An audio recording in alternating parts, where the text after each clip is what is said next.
আসসালামু আলাইকুম রহমতুল্লাহ বরকাতুহ। ফ্রেন্ডস কমিউনিটির পক্ষ থেকে আপনাদের সকলকে জানাই সুস্বাগতম। আমরা এখন প্রফেশনাল ওয়েব ডিজাইন 12 নম্বর টিউটোরিয়ালটি কমপ্লিট করে ফেলেছি। এখন 13 নম্বর টিউটোরিয়ালটি কমপ্লিট করার জন্য বসেছি। আপনারা সকলেই মনোযোগ সহকারে দেখবেন। আজকের টিউটোরিয়ালে আমরা HTML এ আরেকটি ট্যাগ ইউজ করে শিখব। ট্যাগটির নাম হলো ফিল্ড সেট ট্যাগস।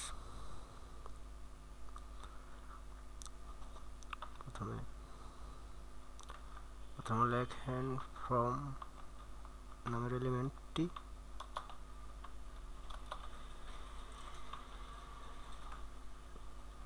কন্ট্রোল এ, তারপর ক্লোজিং ট্যাগ দেন, তারপর লিখবেন হলো ট্যাব দিয়ে নেন, ট্যাব দিয়ে লিখবেন হলো ফিল্ড সেট। ট্যাগটি লিখবেন এখন FILDSET field set.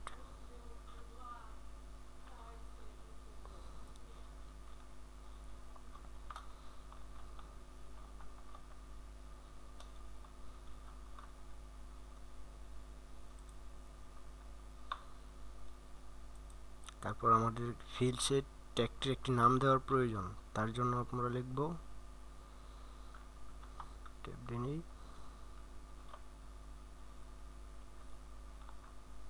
Legend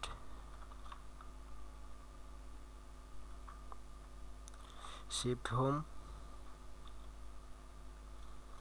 control D. একটা হয়ে গেছে।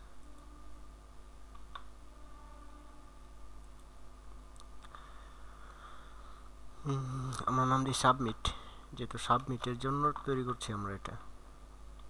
সাবমিট জিমেল অ্যাড্রেস দিয়ে কোনো সাইটে ঢুকতে হয় না, ওই রকম আর কি। তারপরে লিখবেন name,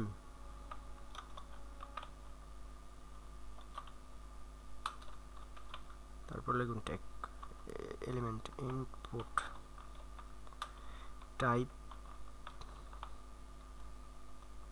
equal to sighted comma, তারপর লিখুন মাঝখানে টেক্সট,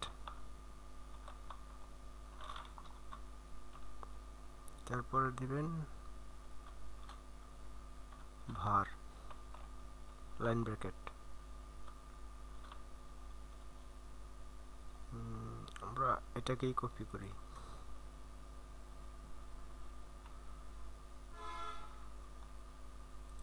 একটু হয়ে গেছে। এখন এটা চেঞ্জ করে দেবেন জাস্ট এখানে এটা চেঞ্জ করে লিখবেন ইমেল, আর যা আসে তা থাকবে, টাইপ টেক্সট এগুলো থাকবে। তারপরে এখানে এটা চেঞ্জ করে এখানে লিখবেন date of birth,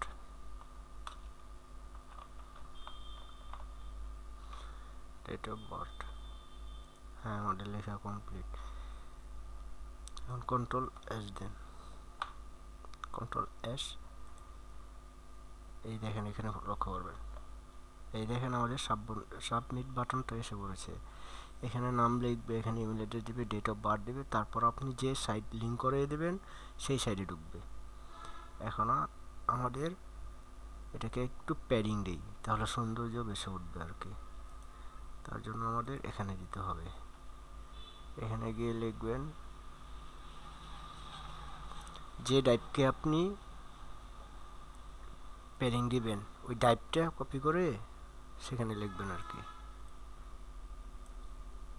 control C, control B, তারপর কার্লি ব্রেসেস, তারপর লিখবেন বর্ডার।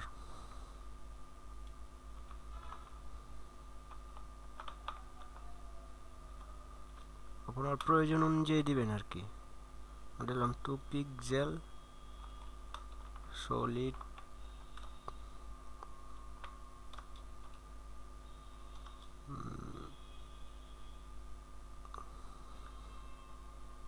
রেড,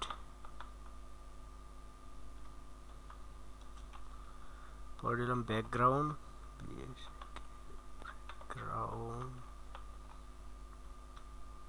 ড্যাশ কালার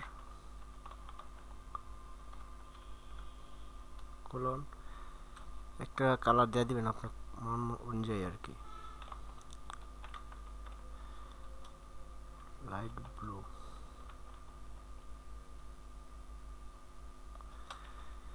যে এখনো প্যাডিং দিবেন, প্যাডিং এই যে নিচে চলে আসছে দেখেন, padding button, padding left, padding right, এগুলো আসছে। এগুলো হলো মডেল, আপনি যে মডেল দিতে চান আর কি। প্যাডিং এখন আমরা কোন সাইডে দিব? টপ, ফার্স্টে প্যাডিং টপ, টপ লিখে কোলন, সাইজ কত দেব?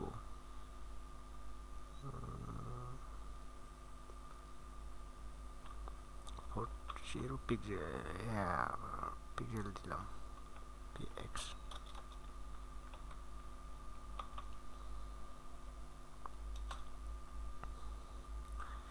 এখন প্যাডিং রাইট, মানে উপরে দিছি আমার ডান পাশে আর কি,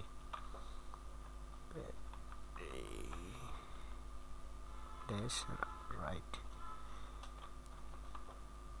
ডান পাশে কত দেব? 25 পিক্সেল।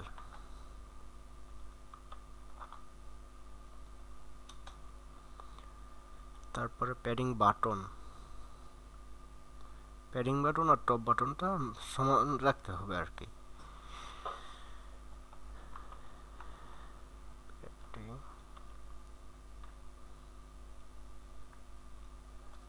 Button 40 pixel.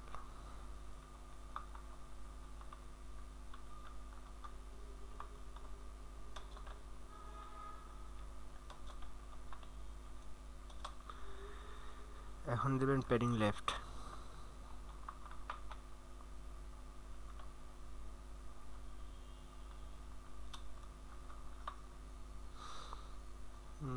প্যাডিং লেফটে 25 দিতে হবে।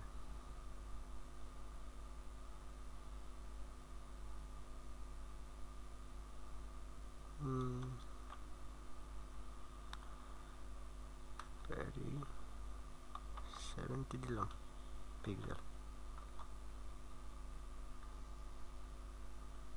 এখন কার্লি ব্রেসেস দিয়ে আবদ্ধ করে দেবেন, কন্ট্রোল এস। এখন আমরা আমাদের ওয়েব পেজে চলে গেলাম। এই দেখেন আমরা বর্ডার, এই যে বর্ডার 2 পিক্সেল সলিড রেড, এটা শো করছে এখানে। এই যে দেখেন বর্ডার 2 পিক্সেল সলিড রেড, লাল কালার। এখন দেখা গেছে ডেট অফ বার্থ, আমরা সাবমিট একটা বাটন দরকার। বাটনের ব্যবহারটা আপনাদেরকে আগে দেখিয়েছিলাম, এখন বাটনের ব্যবহারটা আপনাদেরকে দেখাচ্ছি। এই ডেট অফ বার্থ বার লিখে ফেলেছি আমরা, ঠিক আছে। বারটা এখানে লাস্টে প্রয়োজন ছিল না, লিখছি এই লোগো বাটন দেওয়ার জন্য।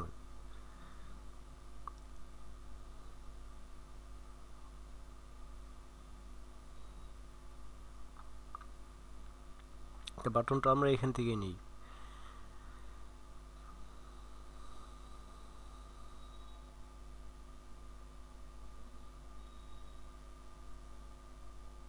এই দেখেন বাটন।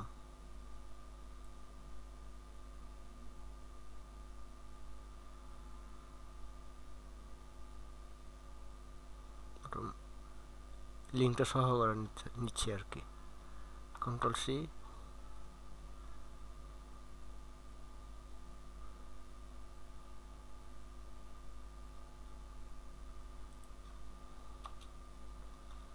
কন্ট্রোল বি, এখানে পেস্ট করে দিলাম। এখানে ক্লিক হিয়ারের বদলে আমরা লিখে দিই সাবমিট।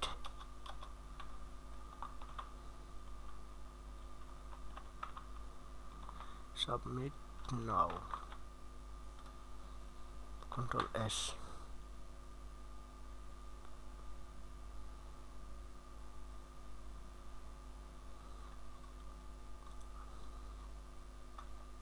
এই দেখেন সাবমিট বাটনটা চলে আসছে আমাদের, ঠিক আছে।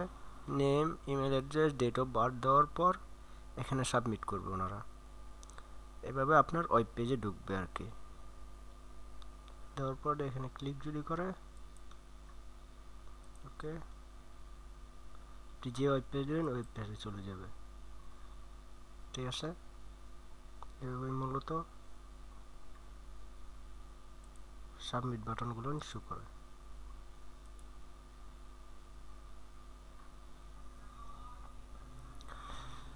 আমরা প্যারাগ্রাফটাকে একটু সাজাই, তার জন্য আমাদের পেজে চলে যাই, শেষ। এই দেখেন টেক্সট অ্যালাইন, এখানে দেওয়া আছে টেক্সট অ্যালাইন সেন্টার, যার জন্য আমাদের চেট ইন্টারফেসটা মাঝখানে আছে। আর যদি এখানে দিতাম আমরা টেক্সট অ্যালাইন লেফট,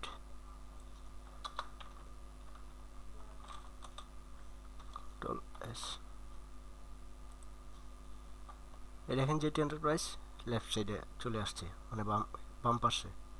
আর যদি এখানে লিখে দিই রাইট,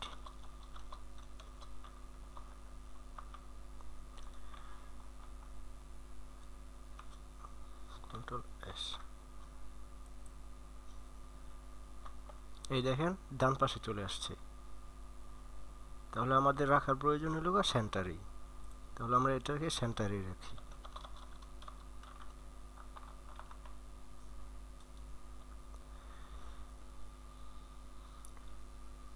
আমরা যদি লাইনের দূরত্বটাকে একটু বাড়িয়ে দিতে চাই তবে কমিয়ে দিতে চাই, তার জন্য আমাদের যা করতে হবে তা দেখাচ্ছি। আর ওয়ার্ড স্পেসিং, মানে একটি ওয়ার্ড থেকে আরেকটি ওয়ার্ডের দূরত্ব একটু বাড়ানো যাবে, কমানো যাবে, তার জন্য আমাদের যা করতে হবে এখানে লিখবেন text line height,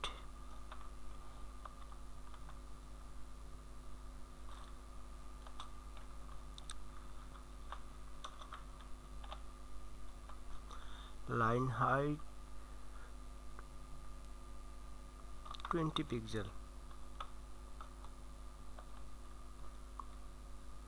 word spacing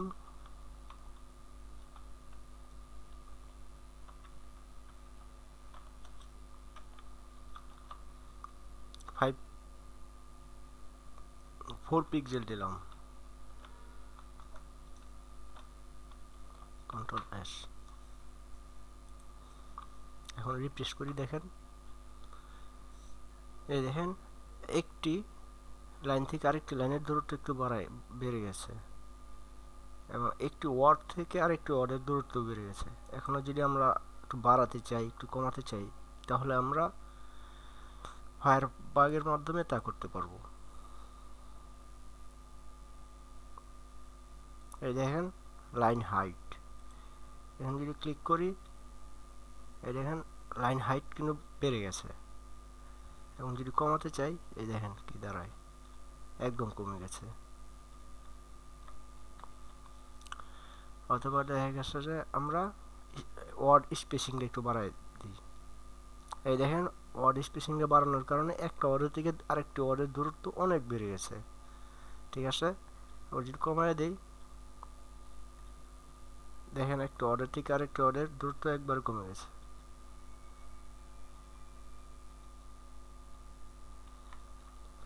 একটা ওয়ার্ডের আরেকটা ওয়ার্ডের মাঝখানে ঢুকে পড়েছে। তাহলে আমরা এই ফায়ারবাগ দ্বারা দেখা গেছে যে অ্যাডজাস্ট করতে পারবো আমাদের প্যারাগ্রাফকে।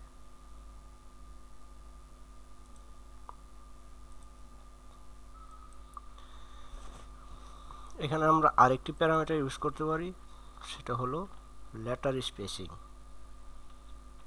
মানে বর্ণ।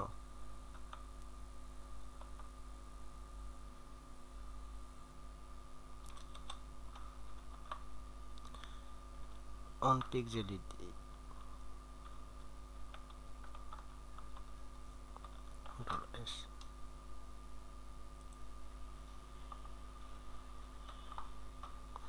এই দেখেন একটি ওয়ার্ডের থেকে একটি লেটার থেকে আরেকটি লেটারের স্পেস কিন্তু বেড়ে গেছে, যা বোঝা যাচ্ছে।